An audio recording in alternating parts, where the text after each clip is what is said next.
പയ്യന്നൂരിൽ സംഭവിക്കാൻ പാടില്ലാത്തതാണ്, തിരിച്ചടി നേരിട്ടു. പിന്നെ ടി.ഐ. മധുസൂദനൻ മയമൊന്നുമല്ലല്ലോ. ധനരാജ് രക്തസാക്ഷി ഫണ്ട് ടി.ഐ. മധുസൂദനെ ഒറ്റക്ക് കൈകാര്യം ചെയ്യുന്നൊരു കാര്യമാണ്. ഇവനെല്ലാം അവിടെ പാർട്ടി ഏരിയ കമ്മിറ്റി യോഗത്തിൽ പോയിട്ടിരുന്ന് ഈ കാര്യങ്ങളെല്ലാം കേട്ട് തിരിച്ചുപോയി 5 കൊല്ലം കഴിഞ്ഞിട്ട് ആരോപണം ഉന്നയിക്കുന്നതിന് സന്നദ്ധമാവുക എന്ന് പറയുന്നത് എന്താ അർത്ഥം? ധനരാജ് രക്തസാക്ഷി ഫണ്ട് എന്ന് പറയുമ്പോൾ പെട്ടെന്ന് ആളുകളുടെ മനസ്സിൽ തട്ടും. അങ്ങനെ ആളുകളെ ആ നിലക്ക് മുദ്ര കുത്താൻ സാധിക്കും. ജനങ്ങൾക്കിടയിൽ തെറ്റിദ്ധാരണ ഉണ്ടാക്കാൻ വേണ്ടി പറ്റും.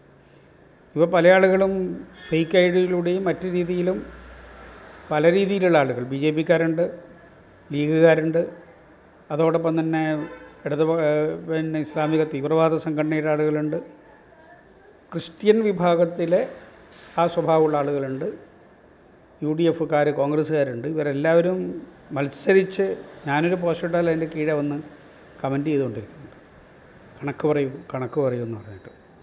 ജനങ്ങൾക്ക് മുമ്പിൽ പാർട്ടി പറഞ്ഞിട്ടുള്ളതാണ് കണക്ക്, ഞാൻ പറഞ്ഞതല്ല കണക്ക് എന്ന് പറഞ്ഞുകൊണ്ടിരിക്കുന്നുണ്ട്.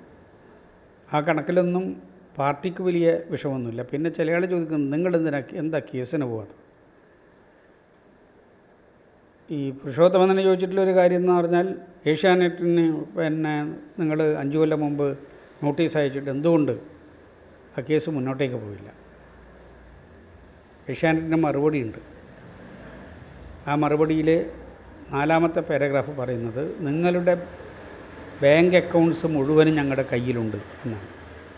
ഒരു വ്യക്തിയുടെ ബാങ്ക് അക്കൗണ്ട്സ് മറ്റൊരാൾ ശേഖരിച്ച് കൈമാറുക എന്ന് പറയുന്നത് ക്രിമിനൽ കുറ്റമാണ്. ആ സ്ഥാപനത്തിന് തന്നെ അത് നിലനിൽക്കുന്നതിന് വിഷമം സൃഷ്ടിക്കുന്നൊരു കാര്യമാണ്. ഞങ്ങൾക്കെതിരായിട്ടൊക്കെ നിൽക്കുന്ന പലരും ഈ സ്ഥാപനങ്ങളിലൊക്കെ അവിടെ നിന്ന് ചോറ് കൊണ്ടിട്ട് ഞങ്ങൾക്കൊക്കെ എതിരായിട്ട് പ്രതികരിക്കുന്നവരുണ്ട്. അവരുടെ ജീവിതത്തിനൊന്നും വിഷമമുണ്ടാവേണ്ടെന്ന് വിചാരിച്ചിട്ട് തന്നെയാണ് ആ കേസ് ഞങ്ങൾ അവിടെ നിന്ന് നിർത്തിയത്. അക്കൗണ്ട്സ് കൊടുത്താൽ അതിൻ്റെ ഭരണസമിതിക്കോ ജീവനക്കാർക്കോ നിൽക്കാൻ പറ്റില്ല. അതറിയാത്തവരൊന്നുമല്ല. ഞാൻ പിന്നെ എൻ്റെ പേരിലുള്ള എന്നുവെച്ചാൽ പാർട്ടിയുടെ പേരിലുള്ള ഈ അക്കൗണ്ട്സുള്ള ഒരു ഡീറ്റെയിൽ ശേഖരിച്ചു എന്ന് പറയുന്ന സ്ഥാപനത്തിൽ നിന്ന് രേഖാമൂലം വിവരം ചോദിച്ചു. എൻ്റെ അക്കൗണ്ട്സ് ആരാണ് ഇവിടെ നിന്ന് കളക്ട് ചെയ്തത്? അത് വി കുഞ്ഞികൃഷ്ണനാണ് എന്ന് അവർ രേഖാമൂലം എഴുതി തന്നിട്ടുള്ളത് ഇന്ന് കോടതിയുടെ മുമ്പിലുണ്ട്, ഞങ്ങളുടെയൊക്കെ കയ്യിലുണ്ടത്. ആരൊക്കെയാണത് വാങ്ങിച്ചതെന്നുള്ളത്.